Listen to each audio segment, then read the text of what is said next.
Hello, welcome to Quackalope. Thank you for being here. Today, I'm going to be bringing you a Kickstarter preview of Endless Winter Paleoamericans by Fantasia. Now, this is going to be a very interesting hybrid of a worker placement and deck building game, where you are playing a tribe of people in about 10,000 BC, the dawn of human civilization and expansion, doing your very best to develop technology, expand your region, establish control over different localities, send your workers off to recruit different tasks, either bringing new tribesfolk home, gathering and hunting different animals, or building monoliths to your gods, to your deities in the sky. Along the way, you'll be constructing and building a deck of technology and characters that you can then utilize to improve your traits, take more actions, or get more specialized at a specific skill, whether that is hunting and gathering, exploring, and like I said, building monoliths.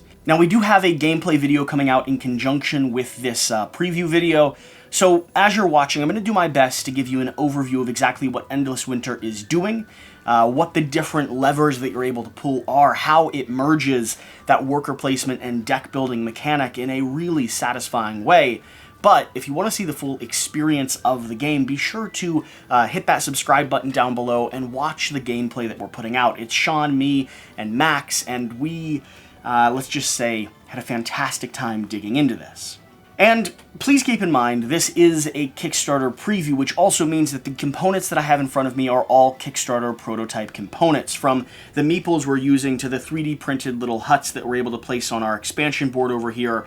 Everything, of course, will be upgraded and refined and fully, in production mode when this game actually gets to your doorstep. So, Endless Winter.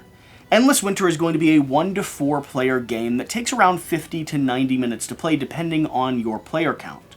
In this game, like I said before, you're playing as early Americans in around 10,000 BC, and you're going to be starting with a fairly simple deck of cards, or a very simple tribe that you're working with. The game state's already kind of mid-game here, so this won't be exactly how it is when you start.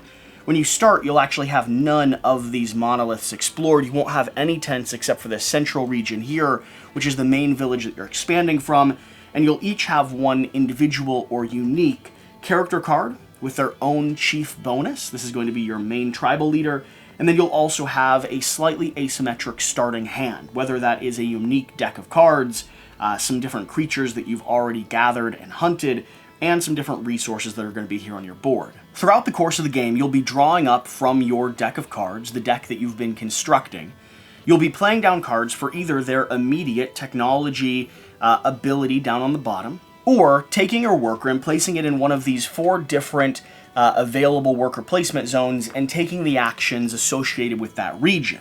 Paying, of course, the labor cost on the bottom of your cards, or whatever labor cost you have in your hand, as you take those actions.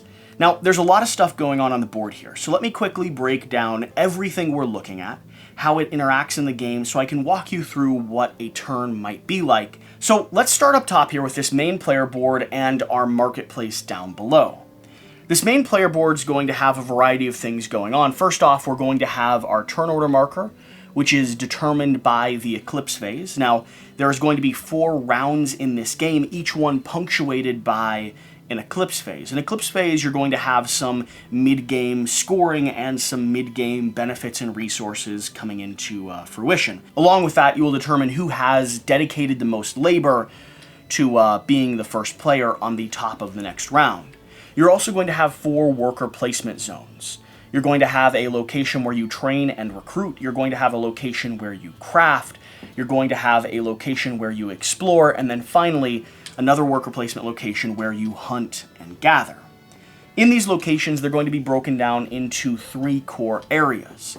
The first action, the second action, and then finally either a resting zone for your meeple or a bonus reward if you're the first person this Eclipse phase to go to that location.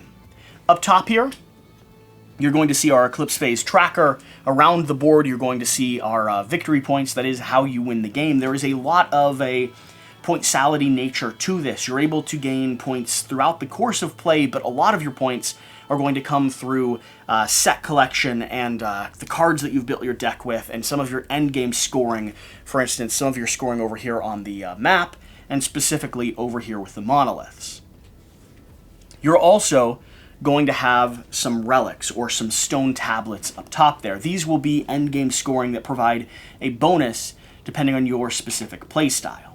Down here at the bottom, we're going to have our tribal members. There's always going to be 1, 2, 3, 4, 5 different tribal characters available to join your deck. Each one of these will either provide a bonus towards one of these 4 different actions, or the shaman will provide a potential bonus to labor cost, or a potential bonus to your Eclipse phase action down here on your own player board. This bottom row here is going to be your technology.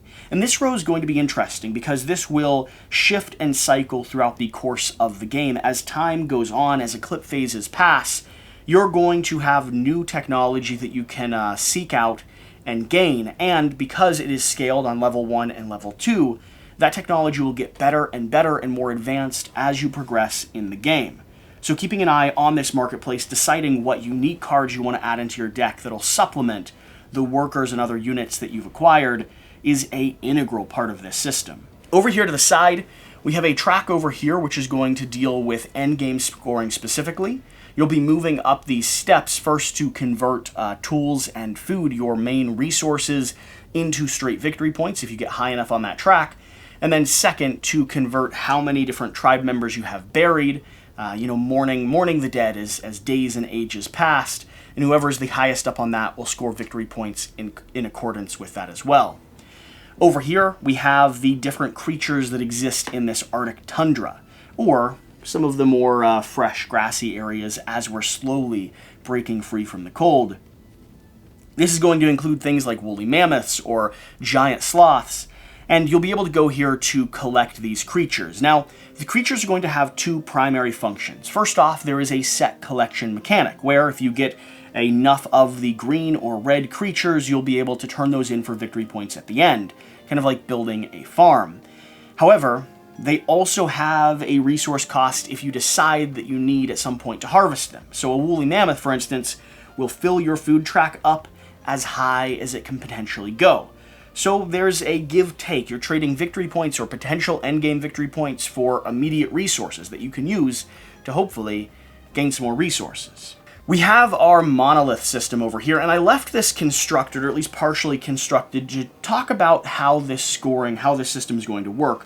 On your board, you're going to be placing down giant stone tablets onto the board here. And as you do so, as these are placed down, your victory points will shift and change, because the higher you go, the more everything below it allows that tablet to score.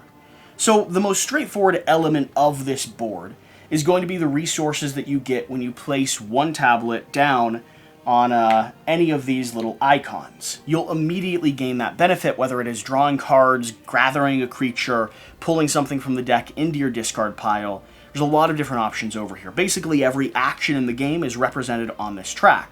But then as you move into late game, you're going to have to start balancing. How much immediate benefit do you want versus end game scoring? You see, as you stack up, you don't get an immediate benefit anymore because you're not placing it over top of any icon. But for every tablet underneath, any tablet that is higher, so for instance this second level here with the red, I would score 1 point for everything below it. Same thing for the red that is at level 2. I would then score 1 point for every tablet that is below it of your color. And so this little puzzle, this little track over here becomes really, really essential to how you might be able to chain and build and develop point scoring at the end. Over here is going to be our explore phase. This is where you're able to take an action, come over here, place down some tents on the board, opening up the opportunity for you to gain a little bit more resource, a little bit more food, but then also expand and establish huts and villages across the land. If you're able to position yourself so you have 3 tents adjacent to a single central point, you can then spend the resources necessary to place down one of your villages and return those tents. This is going to be a game of territory control over here on this side. You're doing your best to make sure you're either equal or above anyone else on some of the regions here. And those will score you benefits during the Eclipse phase specifically. You see, during the Eclipse phase, or the upkeep phase, you'll be going through here and either getting immediate victory points, you might be placing monoliths, you could be gaining cards, you're also going to potentially be gaining resources or other benefits. Making sure you're established, that you have control of the areas that you want, that you're squabbling and pushing up against the other tribesmen here, is also going to be a major part of this game. Not only for the mid-game benefits, but also those bits of victory points at a time do start to add up one step after another. And then finally, we all have our player boards. I already touched on the fact that each player board will start with a unique settlement card and a unique leader card. These leader tokens, for instance, I have Chief Tuskbreaker here. These miniatures will have a benefit when they go to specific regions here on the board. Tuskbreaker specifically gets 1 extra labor, 1 extra resource, if he goes up here to take the Woolly Mammoth or the Hunt and Gather phase icon. On our board here, we're going to have a lot of different slots and chains and things that are moving around. We'll have a zone where we're keeping our deck, our hand of cards. We always draw up to 5. We'll have a discard pile over here on the side. We'll have a location where when we're playing cards, we're able to set them up top here, showing you can take a maximum of 2 of these tapestry icons per turn. You also have your Eclipse phase. This is where you're going to be dedicating certain cards that provide a bonus labor into the Eclipse phase of this game. That's how you will determine not only Eclipse phase benefits, but also, more importantly, who's going to be first on the first player track for the next round of the game. You have your resources, you have food and tools, all of which can slide up, and food can actually be spent throughout the course of the game to gain more labor if you just don't have what you need in your hand at the time. You have your tents and your giant slabs of stone. As these come off the board, they will provide you with more immediate benefits every Eclipse phase that you go through. And then finally, you have your resource cost and a little slot where you can stick your giant stone tablets. These will be endgame scoring, and like I said before, this endgame scoring is really going to be a big part of the game. How you build your strategy, where you're working towards, that is going to be a central focal point of this experience. Like I said, I feel like I've gone over everything now, but I still feel like there's a little bit that I need to talk about when it comes to the phase of the game. And I can do so by focusing on some of the things that I think Endless Winter is doing really, really well. If you like worker placement and you like deck building games, which are 2 genres that I personally really, really enjoy, this really does execute on what it is attempting to do. First off, you have a variety of both standard and unique cards that you can add into your deck throughout the course of the game, giving you a variety of different pathways that you can really focus on and leverage as you play. I've played this game a few times, and every time I've explored this deck building mechanic, I'm always able to build a cohesive deck that drives itself into 1 or 2 of these main core strategies, either endgame scoring, collecting different animals, moving up this idle track over here, exploring the region, or building monoliths. All of those are viable paths to victory.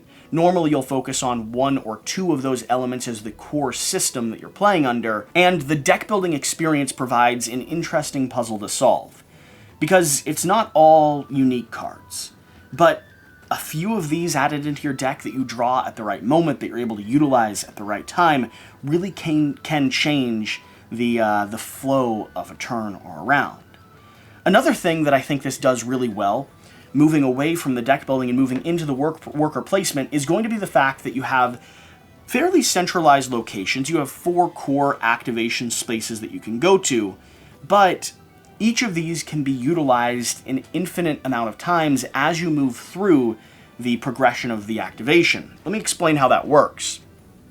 So if I was going up here to the crafting location, I start at this first location here, this first series of icons.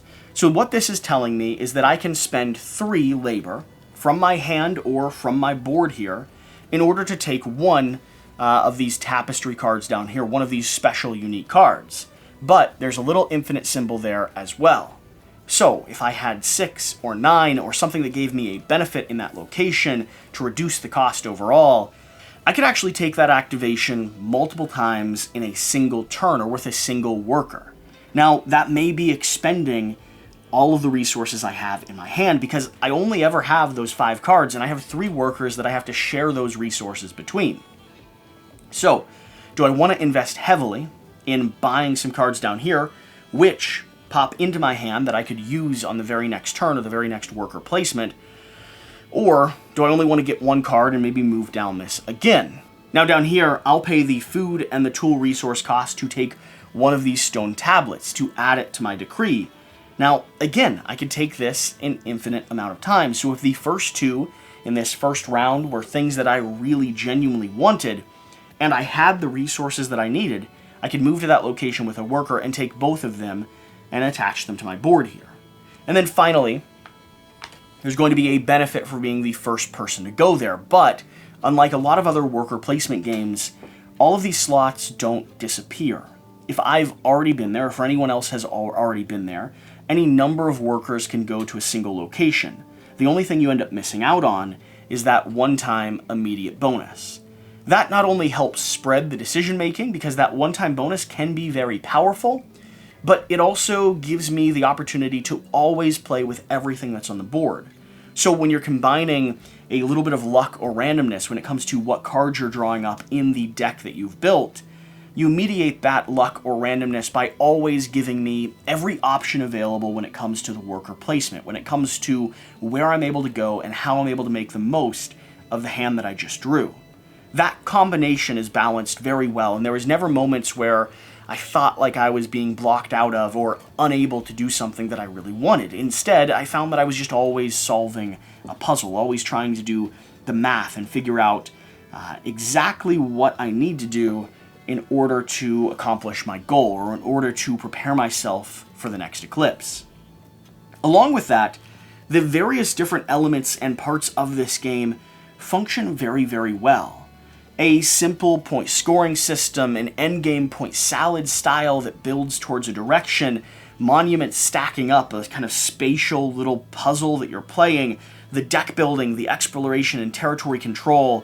None of these parts felt like they were overwhelming or overbalancing any of the other units in this game. Instead, all of them felt like interesting puzzles to explore. All of them felt rewarding to explore, and there was a reason to go utilize or take advantage of them throughout different points or different plays. Endless Winter really has done an incredible job at combining 2 of my favorite systems, deck building and worker placement, into one cohesive thought, with beautiful artwork and lovely components to boot. I know I and Jan are both very excited to see this hit Kickstarter and to check out everything else they have in store, including, of course, because it would be entirely unreasonable for there not to be a prehistoric Quackalope somewhere in here. And on that note, thank you for watching. Hopefully you've enjoyed this. If you have any questions, feel free to swing down to the comments below. I'll do my very best, and I'm sure the Fantasia team will be popping in and engaging with you, letting you know, exactly how this is progressing and answering anything that they can. So, thank you for being here. Thank you for watching. Remember to hit that subscribe button. But whatever you do, remember to do the important thing. Get out and play some games. And I'll see you next time. Thank you.